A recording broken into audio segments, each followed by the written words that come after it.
African agenda. Okay? We want to understand this by saying it's not enough to be an engineer, an electrical engineer, mechanical engineer. To be a superstar engineer is not enough. Do you know about fine art? Do you know about theology? Do you know about philosophy? Do you know about the law? An engineer who is going to be successful as CEO of ESCOM, an engineer who is going to be successful as a professor of electrical engineering is a broad-minded person who understands philosophy, who understands politics, who understands theology, what we call the Renaissance man. So my message to you as engineer is don't be satisfied by being a superstar electrical engineer. Knowledge is global, knowledge is universal. You must have a role beyond engineering. More importantly, I'm emphasizing that engineering in the globalization we are in right now requires us to think about the region, think about the continent, and also the issue of decolonization. How do you decolonize education? Even in engineering, there's need for decolonization. And then we are emphasizing the idea of the fourth industrial revolution. What does it really mean? What are the implications for the electrical engineer? What can we do to make sure we embrace the fourth industrial revolution? And of course, in doing all this, we want to be in pursuit of the African economic miracle, African economic dream. We seek to have shared economic prosperity in Africa. So basically, this is the framework we are pushing for engineering and Africa. The future of Africa will depend on strategy. We must have a strategy to achieve that future. And also, we must be implementers. Doing is more important than planning. Once we have our vision, once we have our strategy, the game plan, we must be very clear about the implementation matrix. Who is going to do what? When are they doing it? How do we measure success or lack of it? How do we sequence? How do we prioritize? This is the framework which we must use as engineers as we pursue the African dream. What do we mean by that? What is the future of Africa? What is our aspiration? A peaceful, democratic, and prosperous continent. We want that. A globally competitive and technology-driven continent. The engineers come in under technology-driven driving of that continent. So, in a phrase, that's what we want in Africa. A peaceful, democratic, and prosperous continent. The prosperity must be shared. The economic growth must be shared. And we must be globally competitive by leveraging technology, in particular, the fourth industrial revolution. Peace, stability, and equality. Freedom, inclusive democracy. Don't rig elections. Have free and fair elections. Shared economic prosperity, inclusive economic growth. And the drivers of this vision are going to be technology, content integration, and decolonized thought leadership. That's what we want on the African continent. And this is the framework. How do we use technology? How do we use content integration? How do we use thought leadership? And at the basis of it is engineering, decolonization, and the fourth industrial revolution. That's what we're talking about today. Africans must be thought leaders. What do we mean by thought leadership? What we mean is that intellectual influence through innovative thinking, intellectual influence through pioneering thinking, innovative novelty in ideas, the impact of ideas. You know, there's always a problem with ideas. Why? Because those with power have no ideas, and those with ideas have no power. So why don't you have some engineers with ideas run countries? Maybe we can get somewhere. We need a happy marriage between ideas and power. The powerful must acquire ideas. Those with ideas must acquire some power. Power is the ability to make a difference, ability to make a change. Okay? And then we're talking about initiatives that seek to turn strategic thinking into reality through execution and the speed of execution. Africans as thought leaders, what are we saying? Knowledge production, knowledge ownership, intellectual property, knowledge and intellectual property management, extending the frontiers of knowledge. Are we creating knowledge? Are we extending the frontiers of knowledge? Again, the key drivers are the fourth industrial revolution, content integration, and decolonized thought. Okay? And beneficiation, let us not just produce raw materials as engineers. Let us add value to products. Producing catalytic converters, not just platinum. Processing our diamonds. Processing our gold.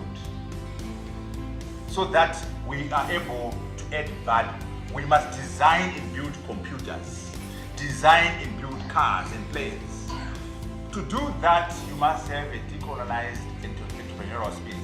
Because if you are decolonized, your view is like, I'm an African engineer, all I do is maintenance. I'm an African engineer, all I do is service. Entrepreneurship and innovation is for Japan, America, and Europe. I cannot do that, I just service the equipment. The equipment is designed by the Chinese, by the Americans, and so on. No, we are able to design gadgets and build gadgets for ourselves. As engineers, let us move away from maintenance and service to designing and building entities. Decolonized entrepreneurial spirit. African government and private sector must give confidence to our engineers. Are we buying local products? If a TV is made in Soweto, are you going to buy it? Made in Lotito, made in Cholocho, made in Pumalan? No, you want made in Japan, made in New York, made in China. So even the customer, the consumer must be educated enough to appreciate their own local products. And engineers must lead the charge in terms of inspiring confidence in our own products, African consumer confidence in local products. And we see when I talk about market, because major argument is that we don't have enough markets. You know, if we work together in SADC in COMESA, we'll be able to get that scale. Okay? Practice of engineering. The engineer practices engineering. You're working for ESCOM, working for ZESA, working for Anglo. But you can also work in academia. Professors are here. You can also be an entrepreneur. You can get into business. You know, I always argue that as an engineer, as a mathematician, as a scientist, you can do whatever you want in life because you are smart and you are trained to think. So you can cross over and become a lawyer, cross over and become a journalist, cross over and be a business leader, because engineering trains you to think in a structured manner. Engineering trains you to handle complexity. So what can be as complex as Laplace theory and all those things, and the fast Fourier series? It's easier for an engineer to walk into a class about law and understand what is going on there. Go into economics and understand. Of course, you have to work hard. It's harder for an expert in English, an expert in philosophy to go across and attend a class in robotics and mechatronics. It's harder for them to deal with fast Fourier series.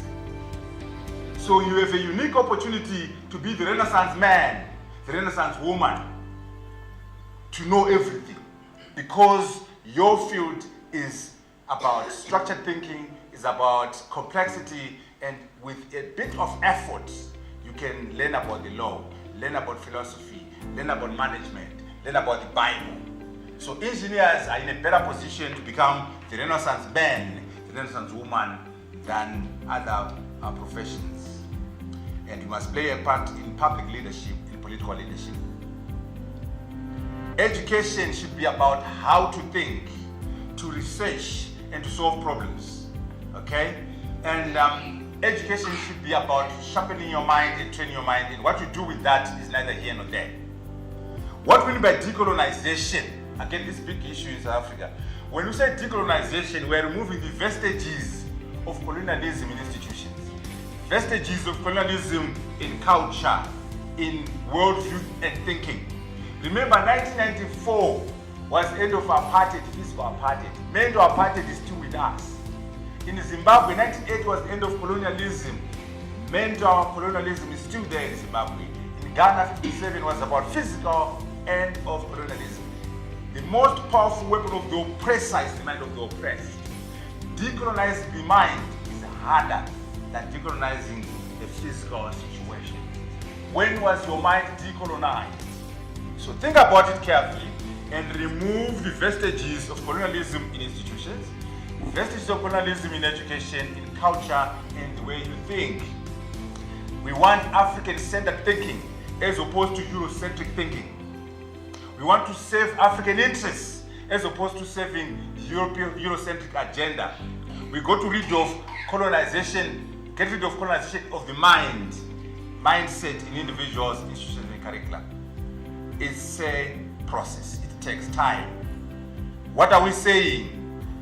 We want a liberated way of thinking, knowing and doing. The most potent weapon in the hands of the oppressor is the mind of the oppressed, coming from Biko. Decolonizing the mind is coming from Gogiwatyo. Let's always remember this. As engineers, you must care about this. You work in society, you work in government, you work in business, you work with people, and issues of liberation are there. Issues of colonialism are there at ESCOM, at Anglo. How you navigate will determine whether you're successful or not.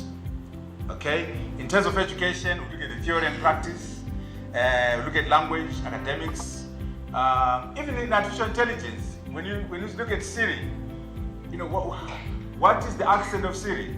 It's not Zulu or Xhosa, it's someone from California. So again, even the programming of the fourth industrial revolution must be decolonized.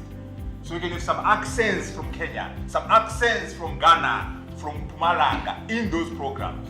Not just California or New York in Siri. Siri, where is this? They won't recognize Siri. Siri is biased.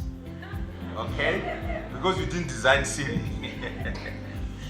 So think about language of instruction, pedagogy, all these areas require decolonization. We need to decolonize the engineering curriculum as an imperative. Training and practice must be anchored in regional and continental frameworks. Now here's the issue now. You know, under globalization, South Africa won't make it as South Africa. Zimbabwe won't make it as Zimbabwe. We're going to make it as SADC. We're going to make it as COMESA. We're going to make it as the African Union. So you as engineers, as you train your students, as you train your fellow engineers, as you learn yourself, let us think about the region. Let us think about the continent as our platform of operation. Why? Because we are moving away from the notion of national competitiveness to regional competitiveness. We are moving away from the notion of national attractiveness to regional attractiveness. We are moving away from the notion of national competitiveness to continental competitiveness. We are moving away from the notion of national competitiveness to continental competitiveness. An investor in Japan, an investor in New York will look and say, how is the region? I want scale. How is that Southern African region? Is it attractive as a region? How is that continent called Africa? Is it attractive for my money? So South Africa won't be attractive if Botswana has chaos, if Zimbabwe is dysfunctional. Ghana won't be attractive if Nigeria is problematic, if Niger is not working. So it's important that we start thinking about fixing our economies as regions. SADC must work, COMESA must work, the African continent must work. Not just South Africa, not just Botswana, not just Ghana. And here, we are learning from Nkrumah. You know, the problem these days, our African leaders are not great leaders. When you look at what did Nkrumah say in 1963, when they were forming the Organization of African Unity? We as Ghanaians are prepared to surrender our sovereignty in part or in total in pursuit of African unity. Close quote. He is the leader. What else did he say? The independence of Ghana is meaningless unless it is linked to the independence of the rest of Africa. That's Nkrumah. Go to Algeria, Ben Bella, in 1963. What did he say, Ben Bella, in that court?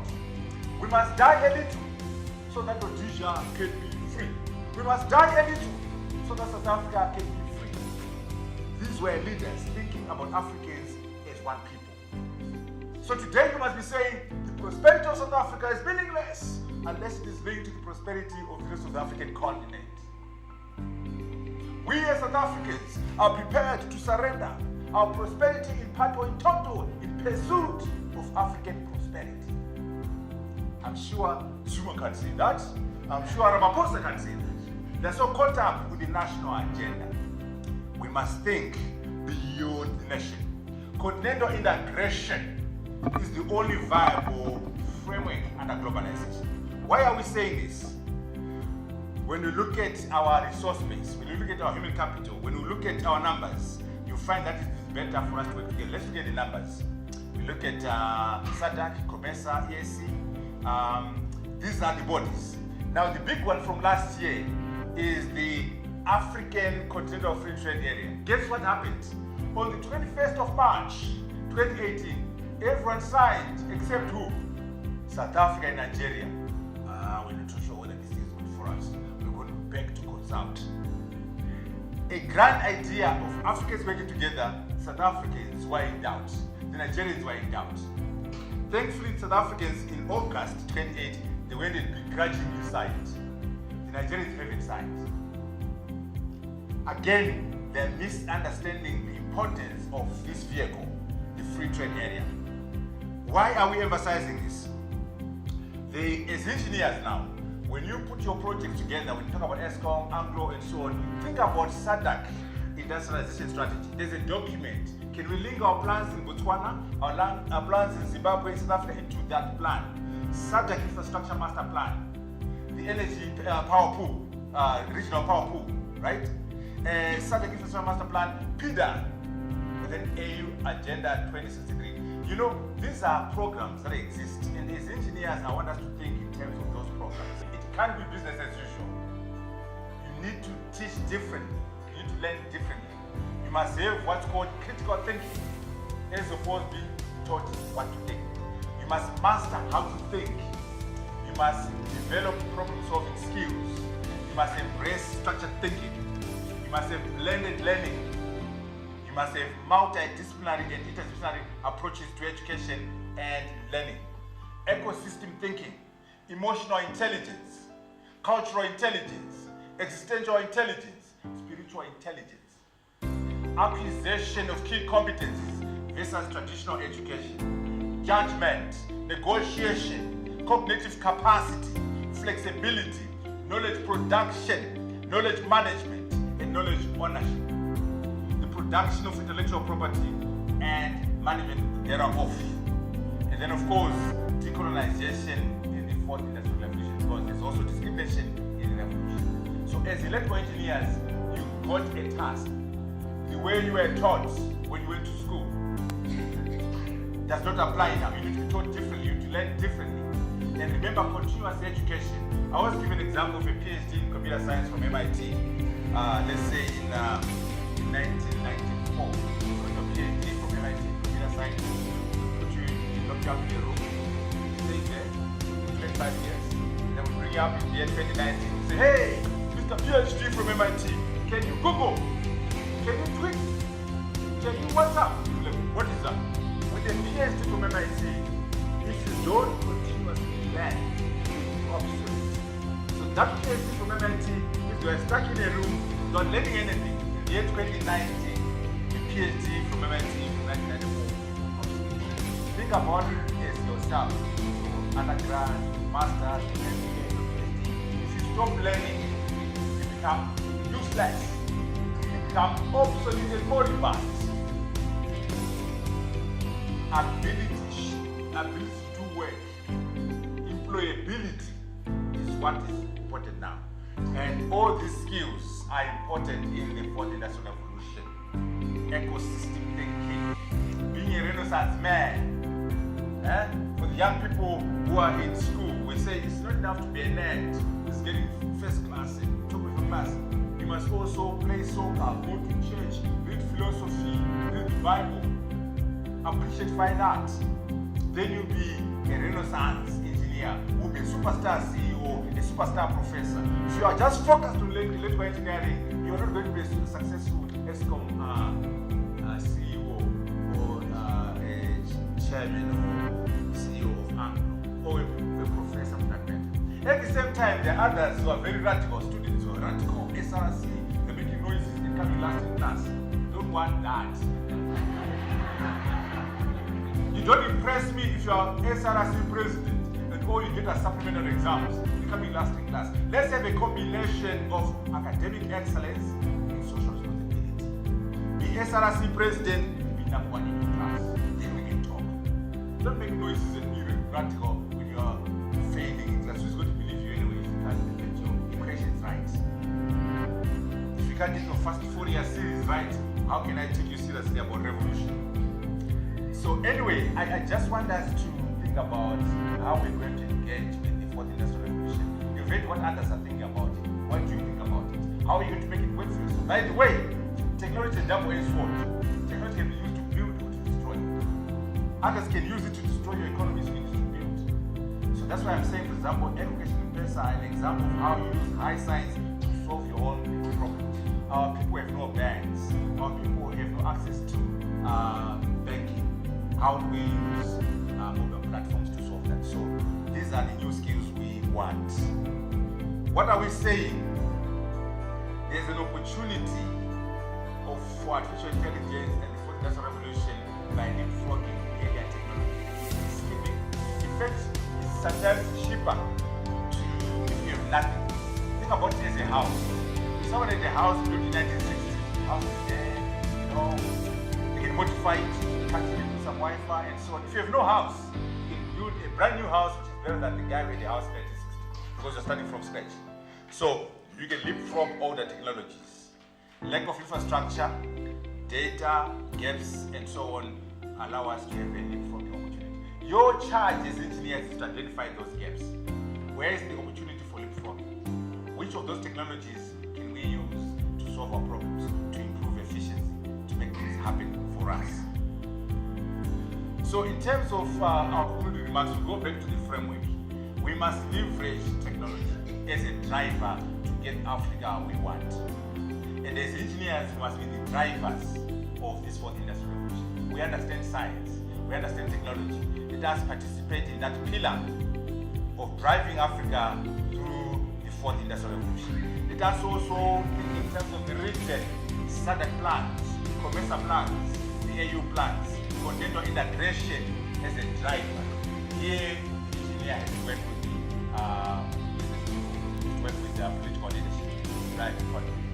Decolonization is important for engineers because I sometimes think that engineers do that because they deal with the equation. The equation is really to decolonize. But the context of the equation requires decolonization. The way the equations are used requires decolonization. The way the program is written requires decolonization. So the role of the engineer should also involve understanding the importance of the importance of decolonizing the curriculum in our environments. And I'm emphasizing that the engineer must be a Renaissance man, a Renaissance woman. Okay? And what are the key messages? Regional and continental strategies, fourth industrial revolution, decolonization, and also things of documentation. We must write. Most of these universities, WITS, UJ, UCT, are using books from America. Why can't you make your own books? I have my own books. I'm teaching at UJ using my own book. I teach 3 books. There's courses from that book. That big one there. Just lift it for your brother. Big one. That book there. I teach 3 classes. Dynamic Systems 2, Controls 3, Controls 4, and also Advanced Controls. As Africans, we must write engineering books. We must write mathematics books, chemistry books, not only Shona novels and Ndebele novels, or history. Where is the book on artificial intelligence by an African which is used as a textbook? Documentation is very important. Writing is very important. Our change makers, our game changers do not write. Churchill was asked when he lost the elections in 1946 after the Second World War, Mr. Churchill, how is history going to judge you? And he said, very positively, because I'm not writing history. And of course, Churchill's got 2 volumes of the Second World War. 2 volumes of the Second World War. So you can see, I'm trying to walk the talk. I've got, how many books now? 5 books there. 2 engineering books and 3 political or public sector kind of books. I'm trying to walk the talk in terms of documentation. We must be the masters of our own stories. We must write books in engineering. We must write books about politics, about economics. I'm trying to walk the talk. I already have volume 3 under construction right now. I just have the cover, but the book is coming very soon. And emphasis again is on the combination of academic excellence and social responsibility. Don't pride yourself of being a superstar engineer. who is bankrupt on politics, bankrupt on philosophy, bankrupt on, some of these engineers, when they went to school, they couldn't even get dates. They're not social enough to get boys who kill. Because they're busy craving. In the world, we want a well-rounded engineer, a combination of academic excellence with social responsibility. Please, even now as we practice as engineers, let's see balance. And again, knowledge is global, knowledge is universal. And as we finish, let me put it this way. Some people say, well, I don't care about whether South Africa succeeds or Zimbabwe. I'm an engineer, I'm going to do my job as an engineer. I'm a lawyer, I'm going to do my job as a lawyer. I'm a journalist, I'm a superstar journalist. I'm a pastor. You know what? You'll never be respected as an African as long as the African